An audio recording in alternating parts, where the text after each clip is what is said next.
Assalamualaikum teman-teman. Di sebuah desa yang keras, hidup tidak pernah mudah. Ladang kering, pekerjaan susah, dan setiap orang harus berjuang dari pagi sampai malam hanya untuk bertahan hidup.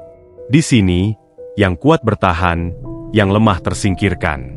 Sebelum masuk ke ceritanya, sempatkan dulu untuk tekan tombol subscribe. Jika sudah, yuk, kita masuk ke ceritanya. Di desa seperti ini, lahirlah seorang anak bernama Juher. Anak kampung yang bisa dibilang berandalan sejati. Nakal, keras kepala, dan sering bikin onar. Tapi di balik semua kenakalannya, ada satu hal yang sangat ia sayangi, yaitu Embok Inah, nenek yang merawatnya sejak kecil. Juher tumbuh tanpa kasih sayang dari kedua orang tua. Namun, Embok Inah selalu ada untuknya. Satu-satunya yang membuat dunia Juher terasa sedikit hangat di tengah kerasnya kehidupan desa ini. Sehari-hari, Juher mengisi harinya dengan caranya sendiri. Jalan-jalan di pasar kampung, tapi bukan untuk belanja. Bersama 3 sahabatnya yaitu Rudi, Anton, dan Herman, Juher punya pekerjaan khusus, yaitu meminta uang keamanan ke para pedagang.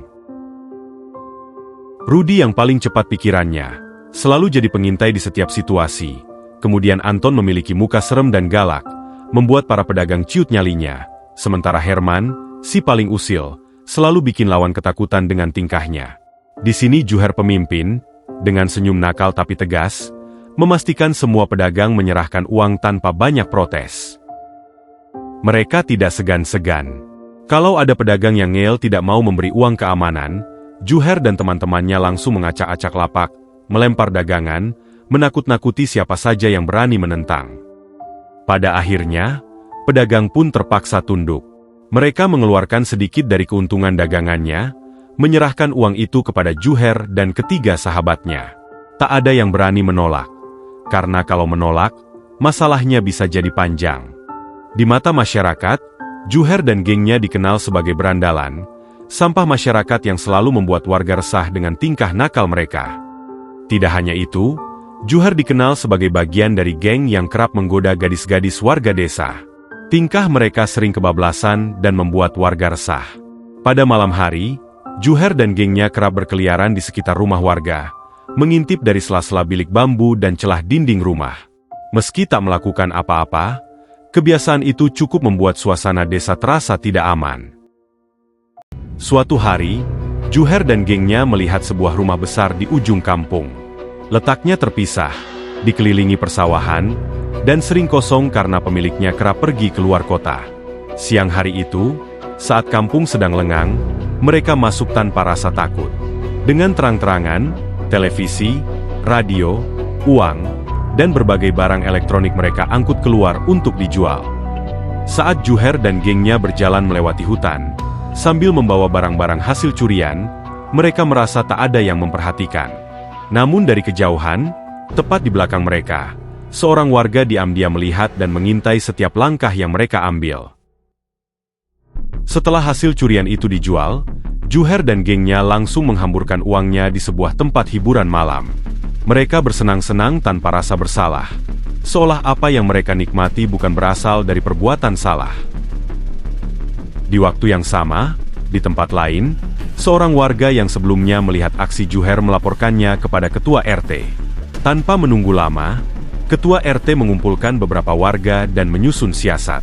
Mereka sepakat memperketat ronda malam, karena jika siang hari saja Juher berani beraksi, apalagi saat malam tiba.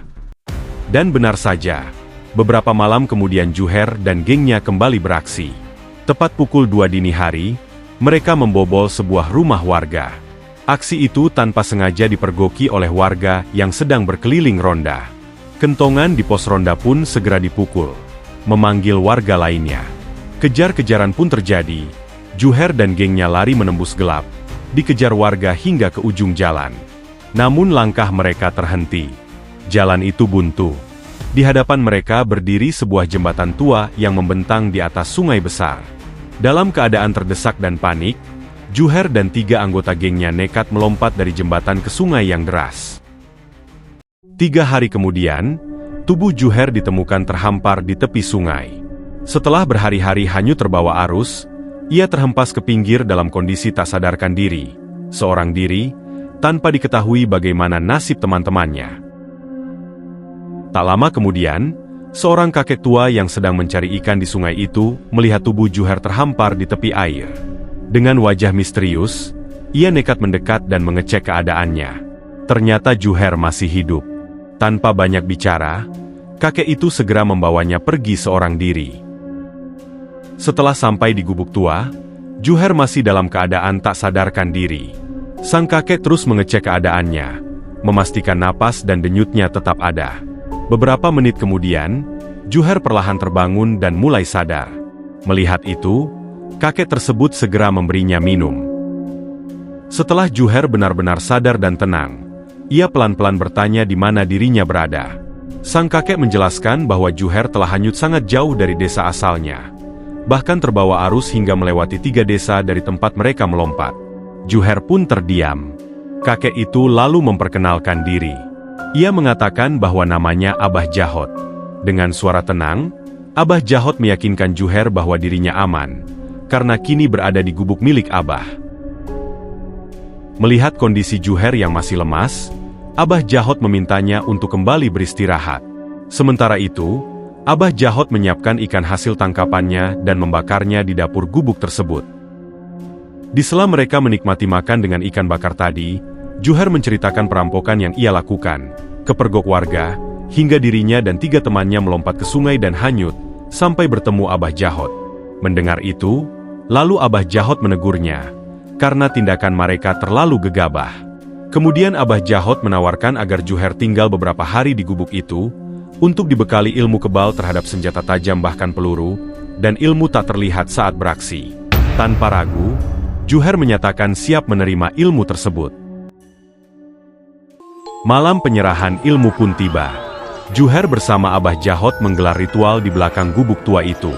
Suasana tengah malam terasa mencekam, diselimuti aura mistis dan cahaya kubur yang redup. Di tempat itulah, Juher bersiap menerima ilmu yang disebut ilmu gendam. Setelah ilmu gendam tersalur dan diserap sepenuhnya oleh tubuh Juher, ritual pun berlanjut ke sebuah ruangan khusus di dalam gubuk tua itu. Di sana tersusun berbagai peralatan mistis, lengkap dengan kembang 7 rupa, sementara asap kemenyan menyelimuti ruangan dengan aura yang pekat. Di tempat itulah, Abah Jahot menyerahkan 2 lembar sirih hitam kepada Juher. Sirih itu diakini memiliki kekuatan untuk mengelabui pandangan, membuat Juher tak terlihat saat menjalankan aksinya. Setelah merasa dirinya siap, Juher pun berpamitan kepada Abah Jahot dan kembali menuju desa asalnya. Sepanjang perjalanan, hatinya dipenuhi rasa gembira dan keyakinan. Ia percaya, dengan ilmu yang dimilikinya kini, nasibnya akan berubah. Dalam benaknya, Juher membayangkan satu tujuan, membahagiakan neneknya yaitu Embo Inah. Sekitar pukul 10 malam, Juher akhirnya tiba di rumah Embo Inah. Ia masuk dengan diam-diam, tanpa seorang pun warga menyadari bahwa dirinya telah kembali ke desa. Saat melihat cucunya berdiri di hadapannya, Embo Inah seketika menangis dan memeluk Juher erat-erat. Ia tak pernah menyangka cucunya masih hidup, setelah mendengar kabar bahwa Juher dan teman-temannya melompat ke sungai malam itu. Embo Inah segera menghidangkan makanan. Tahu cucunya pasti lapar setelah perjalanan jauh. Di sela mereka makan, Embo Inah bercerita bahwa Rudi, Herman, dan Anton telah ditemukan warga di desa lain dalam keadaan meninggal, dan sudah dimakamkan sejak seminggu lalu. Mendengar kabar itu, Juher terdiam, hatinya perih, teman-teman yang ia kira masih hidup, ternyata telah pergi lebih dulu. Keesokan malamnya, Juher dengan tekad bulat memapatkan ilmu gendam dan sirih hitam yang telah ia dapatkan. Ia pun siap menjalankan aksinya. Juher tidak sembarangan memilih target. Hanya rumah-rumah besar, yang terlihat memiliki banyak uang dan perhiasan, itulah yang menjadi sasaran perampokannya. Dengan ilmu gendam yang sudah menyatu di tubuhnya, Juher berhasil masuk rumah orang kaya itu tanpa hambatan. Ia melangkah tenang di ruang tengah, tepat di hadapan pemilik rumah yang sedang berbincang dengan istrinya. Namun, bagi mereka, kehadiran Juher tak lebih dari sekadar hembusan angin yang lewat, tak terlihat, tak terasa. Tanpa ragu, Juher masuk ke dalam kamar, membuka lemari, dan mengambil sekotak perhiasan yang tersimpan rapi. Aksinya berlangsung mulus, seolah rumah itu benar-benar kosong. Keesokan malamnya, Juher kembali beraksi. Ia membuka laci di samping tempat tidur dan mengambil uang yang tersimpan rapi. Padahal, pemilik rumah sedang duduk di ranjang itu, membaca buku menjelang tidur.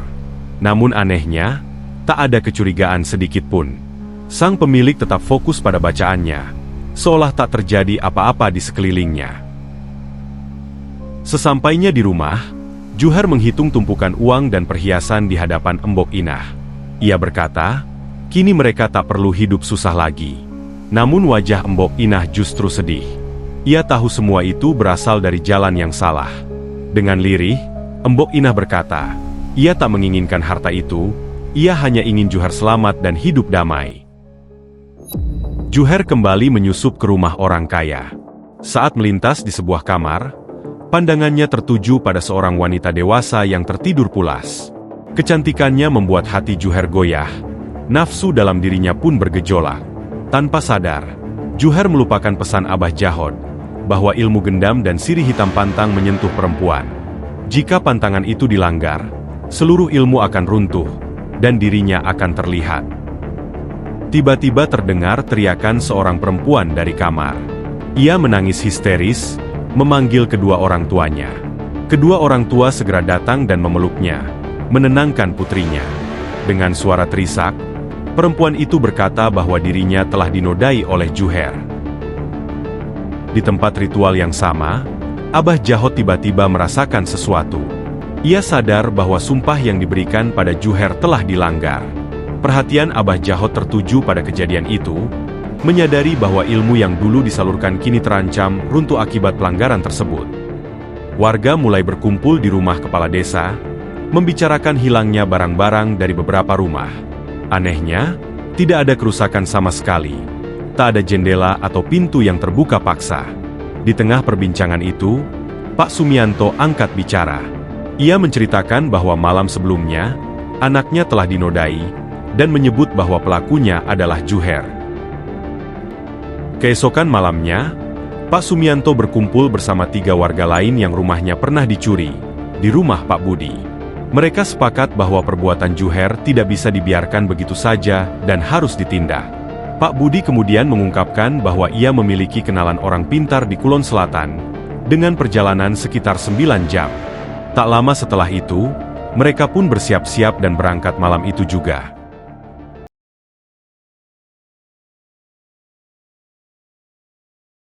Sesampainya di rumah orang pintar, ia menatap mereka dengan serius dan bertanya apa maksud kedatangan mereka jauh-jauh dari kota ke Kulon Selatan. Pak Sumianto pun menjelaskan bahwa desa mereka sedang dilanda musibah. Banyak barang hilang, bahkan anak gadisnya dinodai, namun pelakunya tak meninggalkan jejak sama sekali. Perbuatan itu terasa sangat aneh dan misterius. Mendengar itu, orang pintar menjawab bahwa ia perlu melakukan meditasi terlebih dahulu untuk mengetahui kebenaran dan cara mengatasi masalah tersebut.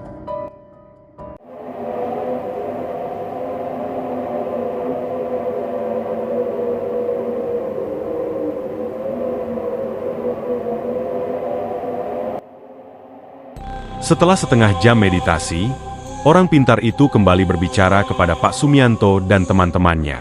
Ia menjelaskan bahwa orang yang masuk rumah mereka dan membuat resah warga, orang tersebut memiliki ilmu gendam dan sirih hitam. Ilmu itu merupakan ilmu hitam tingkat tinggi, sehingga tidak bisa terlihat. Namun, ada cara untuk melawannya. Ilmu gendam hanya bisa dilawan dengan bambu kuning, sementara sirih hitam dapat dilumpuhkan menggunakan tebu telur atau tiwu endok.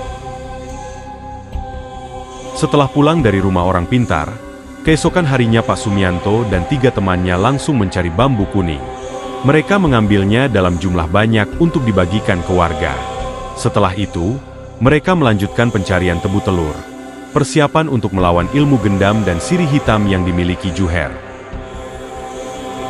Malam itu, Pak Sumianto dan 3 temannya berkumpul di pos ronda untuk mengatur strategi. Mereka memutuskan untuk tidak tidur malam dan berjaga di rumah masing-masing. Bambu kuning dan tebu telur selalu mereka pegang erat, siap digunakan kapanpun dibutuhkan. Malam yang ditunggu-tunggu pun tiba. Juher diam-diam menyusup ke rumah Pak Anwar, salah satu teman Pak Sumianto. Namun Pak Anwar sudah siap. Bambu kuning dipegang erat, telur tebu dikantongi, semua siap untuk menggagalkan aksi Juher. Ternyata, saran orang pintar benar-benar ampuh. Juher dipukul di bagian depan kepalanya dengan bambu kuning hingga terkapar pingsan. Pak Anwar kemudian mengikatnya dan membawanya ke tengah-tengah warga yang sudah berkumpul. Warga pun berteriak, ingin menghakimi Juher atas semua perbuatannya.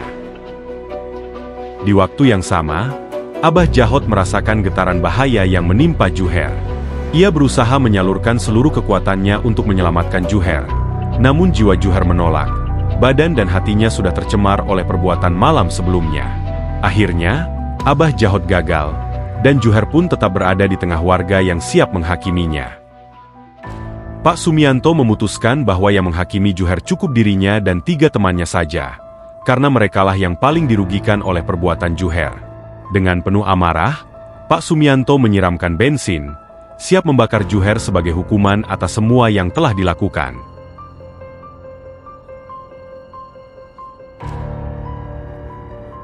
Sementara itu, Embo Inah menangis histeris di rumahnya sendirian. Ia mendapat kabar dari warga bahwa Juher telah habis dibakar massa. Hati Embo Inah dipenuhi penyesalan dan kesedihan. Cucu satu-satunya harus pergi meninggalkannya dengan cara yang begitu mengenaskan.